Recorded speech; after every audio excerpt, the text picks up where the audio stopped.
Vai falar um pouquinho agora sobre mineração, que o pessoal sempre pergunta pra gente. O que é mineração? Acho que essa é a pergunta, assim, principal. Define mineração em 1 minuto para eu fazer um Reels e postar lá no Biscoint, por favor. O Satoshi criou o Bitcoin para ser um dinheiro eletrônico ponto a ponto, ou seja, eu posso mandar dinheiro para o Edson sem precisar confiar no intermediário. Às vezes a gente até já falou isso errado algumas vezes assim, sem precisar de intermediário. Na verdade, você acaba precisando, a gente vai entrar nisso em seguida, mas você não precisa confiar nesse intermediário, né? Tá todo mundo ali com incentivos alinhados para fazer uma rede saudável, ela já é protegida por software e todo mundo está visando lucro. Então, eu quero transferir dinheiro para o Edson e aí não tem ninguém que me impede de fazer essa transação. Eu abro minha carteira, transfiro para o seu endereço, essa transação já está propagada na rede que a gente fala. A gente criou a transação, assinou ela com a minha chave privada e eu propaguei essa transação na rede. O que acontece a partir daí? Eu e você sabemos que essa transação foi feita, mas a rede inteira, ou seja, todos nós que estão conectados na rede Bitcoin, eles não sabem ainda que essa transação é verdadeira, porque ela não foi confirmada. E aí a gente entra na parte de mineração, né? O minerador, o que é o minerador? Né? Não é uma pessoa que vai tentar encontrar bitcoins que já existem. A gente já comentou sobre isso, né? Mineração, na verdade, não é encontrar bitcoins que existem. É você trabalhar para a rede e a rede te recompensa com a possibilidade ou com a permissão para você gerar novos bitcoins. Então, é importante fazer essa definição, né?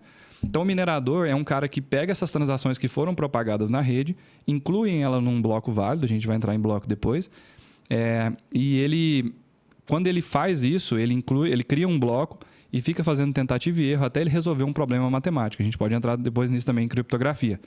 Mas quando ele descobre a conta para aquilo, para uma resolução, uma solução para esse problema matemático, ele envia isso para a rede, todos os nós da rede, todos os mineradores e todos os nós da rede analisam aquilo lá, fazem a conta reversa e falam, beleza, esse número é ok, está válido dentro do protocolo.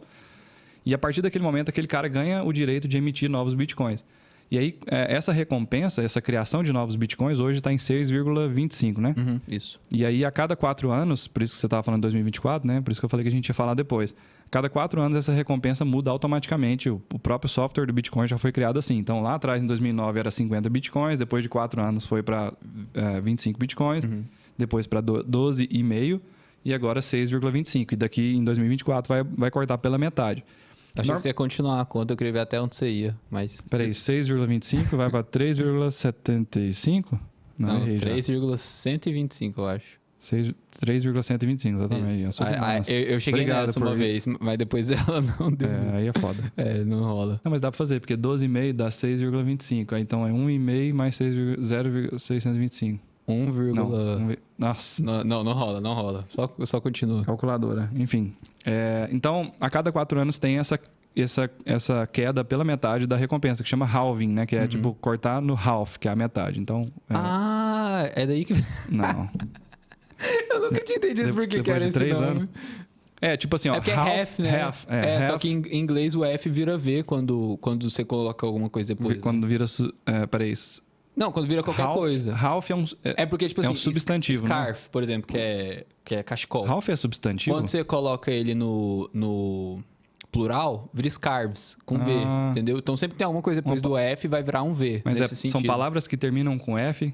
Vira V depois. Todas? Deixa eu pensar. Não, se você acrescentar então, alguma por coisa... exemplo, na Frozen tem o Olaf. Se fossem vários Olafs, ia ser Olavs. Olavs, exatamente. Então, cultura Disney aí pra você. E inglês aqui, aula gratuita também. Então é isso, halving é de half, corte pela metade. Nossa, eu não sabia disso mesmo. Eu sempre tentava entender de onde... Por que eu nunca pesquisei isso também, né? Besteira. Você já teve, tem muita coisa. A gente tá fazendo essa definição. Que a gente nunca vai atrás, né? Tipo assim... Tem essa definição, esse quadro de definição que é super importante e a gente vai ter conteúdo pro resto da vida. Esse é o episódio número 2 desse quadro, né? Então, tipo, tem muita coisa pra gente definir e falar. Tanto é que a gente perdeu 10 minutos até agora pra falar só sobre mineração. E eu acho que eu nem terminei de definir de 1 minuto, né? Eu acho que não vai rolar o Reels.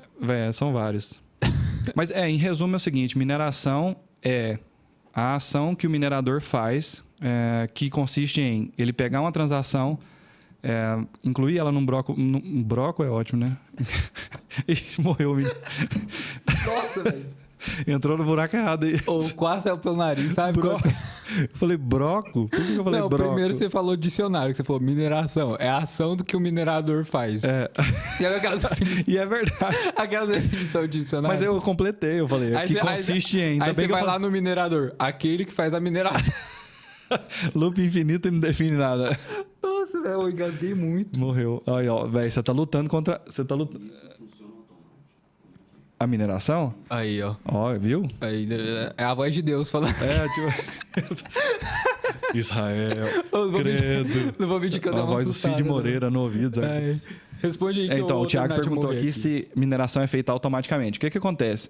Qualquer pessoa pode rodar um nó de Bitcoin e qualquer pessoa pode rodar um equipamento que minera Bitcoin. E aí, até fazendo a definição de verdade, né? O minerador é um cara que coloca o dispositivo dele, um equipamento dele, para fazer contas matemáticas e plugado na rede Bitcoin para fazer a validação dessas transações. E o mecanismo de consenso, cada blockchain tem um mecanismo de consenso diferente. Algumas delas têm um sistema diferente para esses validadores. Os caras têm que, chama Proof of Stake, por exemplo, o cara tem que armazenar uma quantidade da moeda X e aí, por isso, ele tem direito a validar as transações e tal. No caso do Bitcoin, é Proof of Work, né? Prova de trabalho. Então, o cara tem que provar que ele gastou energia e processamento para achar aquela conta matemática. Só fala o que é o mecanismo de consenso, a definição, assim, porque eu acho que ficou um pouco meio embaralhado. Então, é assim, quando você cria uma blockchain, e aí o Satoshi começou isso, né? Ele criou o primeiro e depois outras blockchains foram fazendo isso. Então, quando o cara cria uma blockchain nova, ele define qual que é o mecanismo de consenso da rede para validação de transações. Então, assim, igual eu tô falando, né? Na blockchain do Bitcoin, o mecanismo que eles definiram foi prova de trabalho. Então, consiste em, para um cara ter o direito de confirmar transações e, por consequência, ganhar a recompensa de criar novos Bitcoins, ele tem que provar que ele despendeu uma quantidade X de energia, porque a dificuldade para encontrar aquela solução para aquele problema matemático exige o gasto de energia X. Outros mecanismos de consenso, eu falei agora, né? Proof of Staking, por exemplo, Proof of Stake, né? O validador, ao invés dele ter que gastar energia e provar com a prova de trabalho, ou prova de dispêndio de energia, ele só fala o seguinte: eu tenho tantos X moedas aqui dentro dessa rede, elas estão travadas nesse sistema aqui dentro da rede, e isso me permite ser um validador da rede. É simplesmente desse jeito. Então, cada blockchain pode adotar um mecanismo de consenso da rede para aprovar a validação feita por um validador, né? Por um minerador, por exemplo. Então, cada blockchain adota um. Então, no Bitcoin é isso, uma prova de trabalho, né? E aí a pergunta foi se isso é feito de forma automática. É tudo feito por software. Hoje em dia já tem vários softwares plugados em hardware específico para isso, né? Então, já é bem automatizado. Mas, obviamente, uma pessoa tem que voluntariamente falar assim, eu quero colocar o meu equipamento aqui, eu vou fazer um investimento de tantos equipamentos, vou plugar eles, tem uma inteligência ali de infraestrutura de TI mesmo, conectar tudo, softwares e tal, e continuar rodando, e aí o cara começa a participar da rede. Inclusive, existem pools de mineração, né? Então, por exemplo, talvez você não tenha muitos milhões de dólares para investir numa fazenda, talvez você não, Edson. Gastando dinheiro tudo depois em eu te levo lá na minha fazenda de mineração para você conhecer. Aí é foda. Lá na Argentina. Mas enfim, se você não tiver milhões de dólares para criar a sua própria fazenda de mineração, você pode comprar um equipamento, por exemplo, e plugar ele numa pool de mineração, né? Então, um cara organiza um marketplace que conecta várias pessoas assim, como se fosse um marketplace, né? Ele conecta um monte de máquinas e concentra toda essa energia, esse poder de processamento num nó só. Porque aí, se esse nó conseguir resolver o problema matemático, usando esse processamento compartilhado, ele distribui a recompensa para todo mundo proporcional à quantidade de poder que aquele cara tem, que a gente chama de hash power, né? Que é a quantidade de hashes que esse equipamento consegue produzir por segundo. Eu sei que esse assunto é muito técnico, a gente consegue aprofundar muito se a gente quiser, mas é meio desnecessário, para falar a verdade, assim, especialmente tipo para mim, que sou de humanas, foi muito difícil aprofundar muito nesse tema. E assim, acaba tendo uma certa um grau de confiança, né? Você confia nas pessoas que estão te explicando as coisas. Mas se você quiser, o bonito é isso, né? A gente fala da expressão trust, don't verify, que na verdade é ao contrário, né? Verify, don't trust, né? Então, verifique, nunca acredite, né? Faça a sua própria pesquisa e tal. Então, se a pessoa quiser aprofundar, ela vai ter todas essas informações na internet, ela pode entrar até no Satoshi, como a gente diz, né? No último dígitozinho do hash, ela vai entender como é que é a parte matemática disso. Mas então, eu acho que isso vale mais a pena para uma pessoa que pensa em investir nessa área, né? Tipo assim, você não precisa entender tanto de mineração para investir em Bitcoin. Eu acho que você só vai ter um conhecimento que você não vai usar para muita coisa, né? Não vai mudar a sua vida, assim, eu acho. Mas eu acho que essa parte a pessoa precisa saber mineração mesmo, assim, que é a pergunta inicial, a definição, né? Tipo, com certeza. O que é mineração, né? Então, quando eu mando Bitcoin para o Edson, eu propago essa transação na rede e essa transação, para ela ser válida por todos os participantes da rede, ela precisa ser confirmada por um minerador. E esse minerador é esse cara que coloca o equipamento dele para tentar achar a solução desse problema matemático. Quando ele encontra, a rede permite ele incluir um novo bloco e ela recompensa ele com a possibilidade de criar novos Bitcoins. Então, esse que é o processo de mineração, né? O que é na prática mesmo? O minerador pega essa transação, então, por exemplo, vamos supor que o meu endereço A tem 1 Bitcoin e o seu endereço B não tem nenhum Bitcoin. Você acabou de criar um endereço novo, criou sua chave privada, armazenou ela, e aí eu quero te mandar meio Bitcoin. Então, eu transfiro meio Bitcoin e essa transação já está propagada. O que o minerador faz? Ele pega essa transação e inclui num bloco válido. E aí toda a rede vai validar e a partir daquele momento, quando ela tem uma confirmação na rede, ou seja, tem um bloco válido na blockchain, nessa cadeia de blocos, que está dizendo o endereço A do Israel tinha 1 Bitcoin, agora ele tem meio Bitcoin, e o endereço B do Edson, que tinha 0, agora tem meio Bitcoin.